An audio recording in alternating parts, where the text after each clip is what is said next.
This is my world. I make dragons and gnomes and Santas. No one can say a dragon is wrong.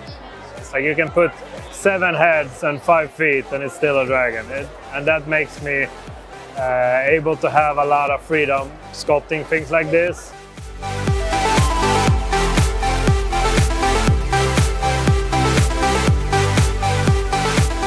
To get really fine details when you're sculpting this kind of intricate sculptures is to pay attention and cut away a little piece at a time. And if you're messing up, if it breaks, then you just add chocolate and redo it. So you're carving, adding, and smooth it out.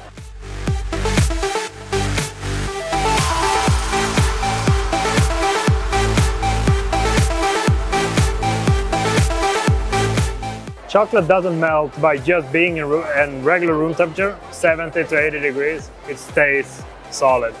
That gives me an opportunity to actually form it as I want to and not having to worry about everything melting out.